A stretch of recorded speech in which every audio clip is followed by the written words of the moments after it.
I'm Christine Stavropoulos. Κι εγώ, ο Νίκος Σαμίδης. Maybe you were born in Athens. Or maybe your yeah was. Ίσως μεγάλωσες μιλώντας σου ελληνικά. Ή ίσως είσαι το ξαδελφάκι που φεύγει για Ντουμπάι για δουλειά για 1 χρόνο μόνο. Wherever you are in the world, if Greece lives in your heart. Αυτό το ταξίδι είναι για σένα. Φύγαμε.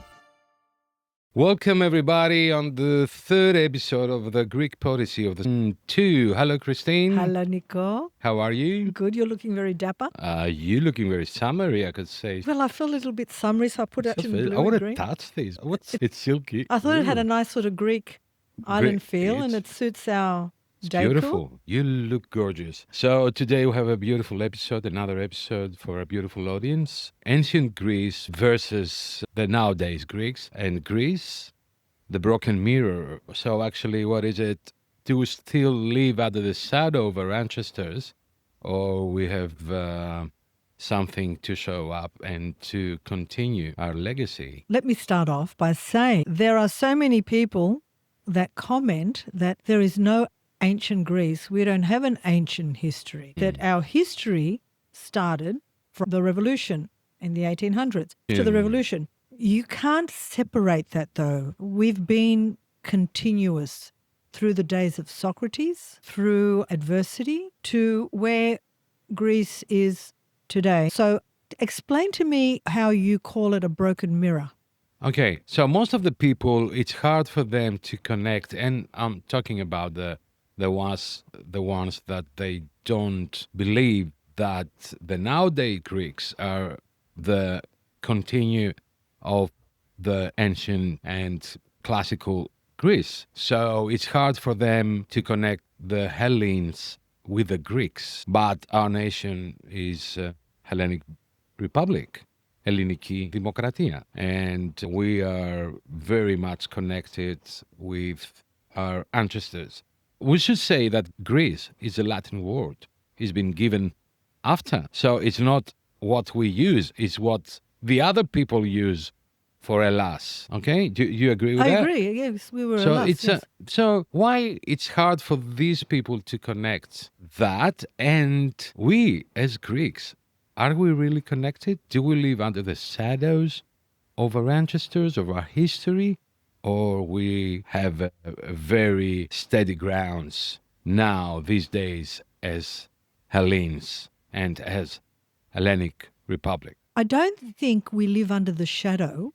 I think our forefathers, and in ancient times, was such a strong force that it's still referred to around the world. I read something interesting. It was, are we more Socratic or are we more Dionysian? So to clarify the differences between each one, Socrates was a philosopher. He taught us to think, to question, to use wisdom and to communicate. Dionysos was more about passion, was more about fire, music, emotion, fun. And he was a god. Yes. So when we look at how those two elements were molded from ancient times, we were very more Socratic back then. It was more the philosophers and the orators, and very much Socrates was a force, a very strong force back then.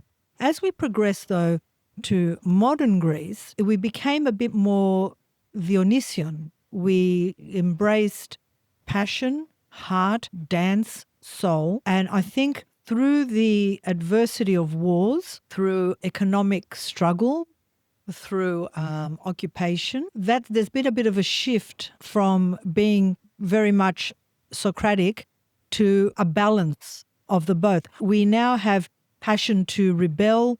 We have fire, we laugh, we dance, but by the same time, we still ask questions. The Socratic comes into it. So let me put that in a scene. Yes. So we philosophize with a glass of wine in our hands. Yes. Something like that. Yes. Combines both of it. Absolutely. Nico, you just hit the nail on the head. That's exactly what it is. Over enjoyment, Greeks still have the Socratic elements that has probably traveled in our veins, in our DNA. Do we still own our wisdom, Christine? Do you reckon? You mean as a country or as individuals? As individuals. Look, As Greeks. as Hellenes. I can't say every individual has wisdom. Yeah, of course, never. I've met a few people that are quite the opposite. But as a nation, when you look at, we're a small population that's endured a lot. So if there's one word to encapsulate what Greece is and who the Greeks are, it's resilient. Of course, yeah, okay. Our resilience stands the test of time. Are we still creators? I very much believe we are. We still create art. We create medicine. We are, without sounding, look, it's easy to sound a little bit patronizing or conceited, but we are the cradle of civilization, and Athens is still spoken about worldwide with those ancient elements that connect to us. So no matter how much people say, you know, you're from this, or you're Albanian, or you're all the stuff that we get on our social media, which is entertaining for us, we love the engagement, we are still Hellenes that are connected to our ancient roots through those philosophers and mathematicians, Our history. astronomers, our history. We're connected we own with our that history. How we cannot be connected with our history? Whoever doesn't have a history, it's got no just roots. an open castle. Everyone can walk in and take over. That's what it is. History is like a very strong wall that surrounds a nation. If a nation doesn't have history, it's nothing.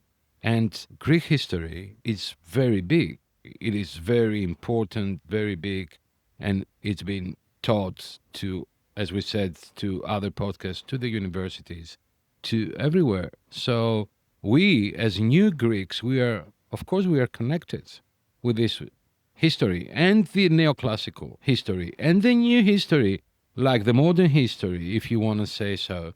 When we were under the Ottoman Empire for 400 years.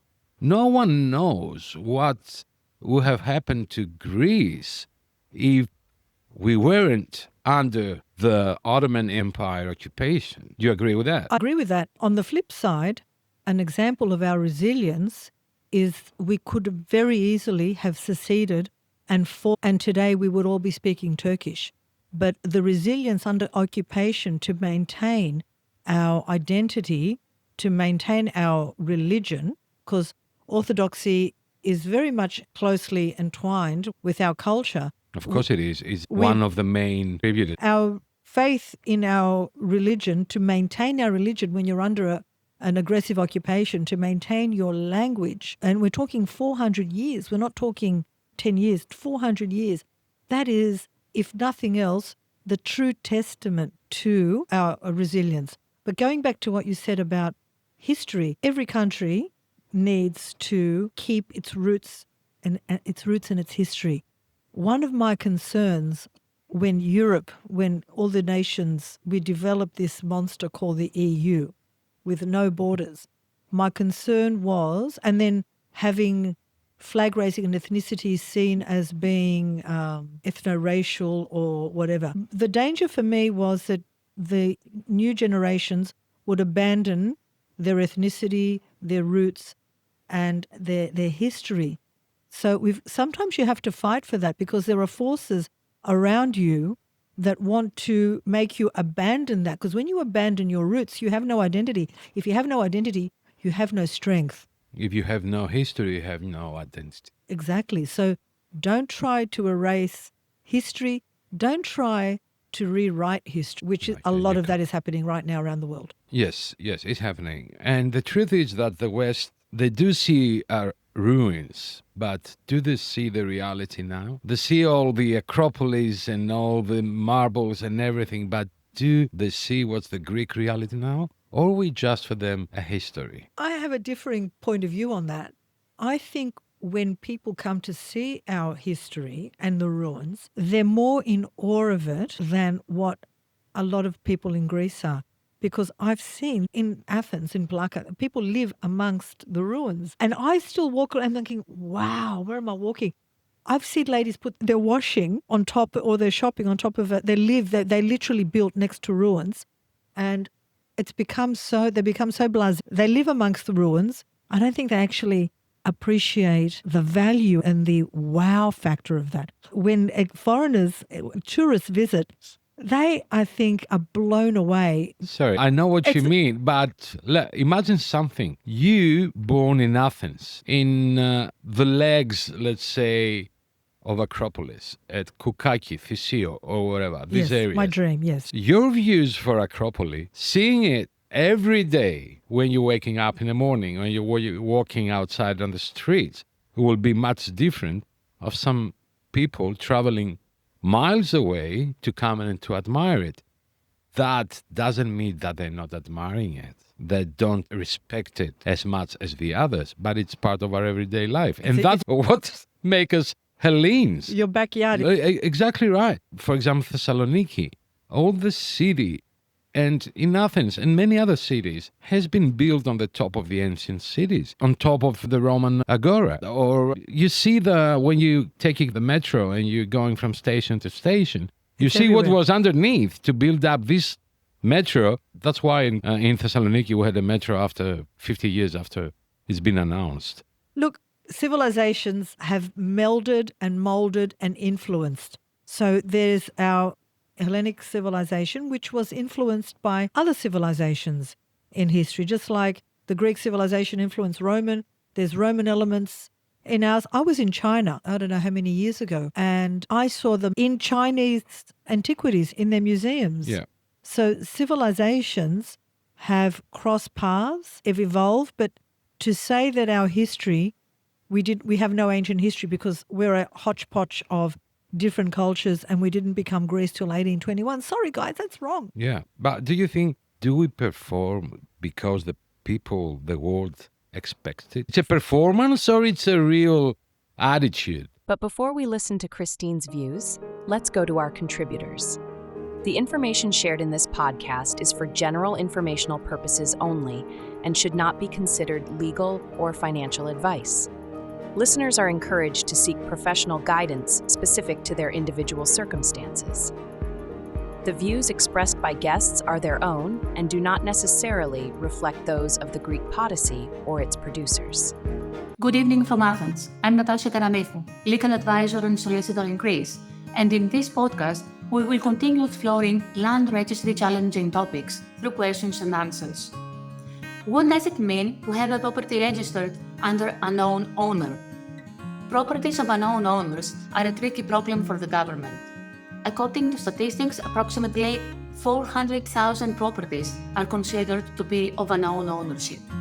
Properties of unknown ownership are defined as properties, for example, lands, apartments, that do not belong to a specific person.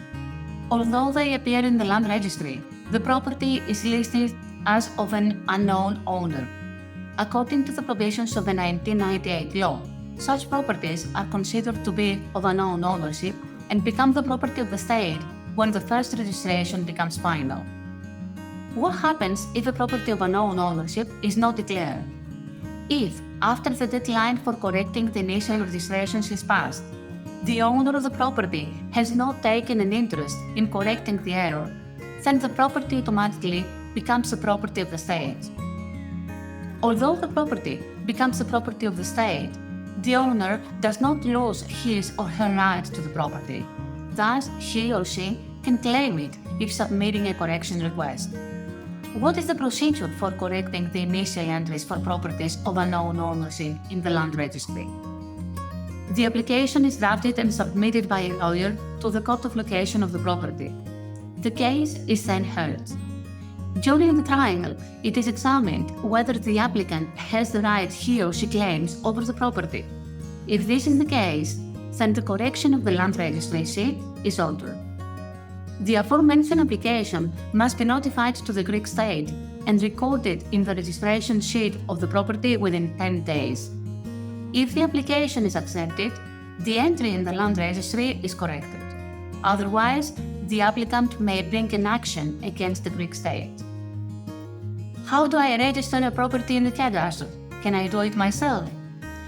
You can submit a declaration in person, or it can be delivered by courier at the local land registry offices, but you can always submit it online for most geographical areas. Required documents for this action should include declarations D1 and D2 according to 1995 law, copies of the rights of the contracts, proof of deposit of a fixed cadastral fee, photocopy of identity card or passport, any document showing the tax identification number of the property owner. Additional documents for a complete and correct registration of the declaration may include a photocopy of the transcription certificate of the relevant land registry office, as well as a topographic diagram. To avoid mistakes during registration and facilitate the process, an experienced professional should assist you collecting the necessary documents and submitting them to the land registry operating under official authorization or power of attorney. The National Cadastral Code number is the unique 12-digit number for its property, which can be used to easily and quickly search the cadastral database. Every registered property has its own unique CAEC. Every organized country is entitled to an organized national land registry. In Greece, we are not far away from its completion, since more than 70% of the Greek territory has already been declared. We have been facing challenges during the organization process, it is true, but we all need to participate in the effort and declare our properties. This is how we aim at the simplification and acceleration of the procedures for the transfer of real estate, the refund of unduly paid fees, the registration of registrable acts, and the correction of cadastral records in the regime of a functioning cadastre. This is how we avoid complex administrative procedures and lengthy legal disputes. People find it hard to let go of, they romanticize that period. It's a very romantic, the statues, the gods, the philosophers. It inspires it's imagination and time travel. I think a lot of people travel to Greece to live that, and they want us to show them that. I truly believe it's like when people come to visit Australia, they think they're going to see kangaroo jump. They have this preconceived idea that, you live amongst kangaroos. No, we don't. This is who we are. This is who we are when we're Australian. I think when people travel to Greece, they have this preconceived idea of everything being ancient and ruins, and we have evolved, but we've taken that to the next level. Exactly. And I want to say now, like, if you walk, every tavern is an agora. Every argument is a philosophy. We still got the same fire in us. We still argue. We still have this passion to do all these things, but we might not be in the ancient Acropolis or wherever. Everything has been evolved. So there is an evolution. In everything. We can't still sit on the ancient marbles and talk. We have taverns, we have cafeteria, coffee shops, and I'm pretty sure that we're still doing the same things as Ranchester did, but in a more modernized way, if I could say. But let's go to Lucas, and we're coming back. Hi everyone, welcome back to another episode where we discover another part of Greek bureaucracy and doing business here. In continuation from our last episode, we spoke about how to apply for a tax file number and certain things to look out for. We will also go in this episode more about dual taxation and how that can affect someone wanting to do business in Greece that comes originally from another country. So as we said in our last video, when we initially set up a tax file number, it will be automatically classified as your Greek tax resident abroad. So someone that lives abroad but does not live in Greece for more than 6 months a calendar year. This means that once you move to Greece, or if you're planning on spending more time in Greece, once you click over that 6 months, so 180 days, you're automatically classified as a tax resident of Greece.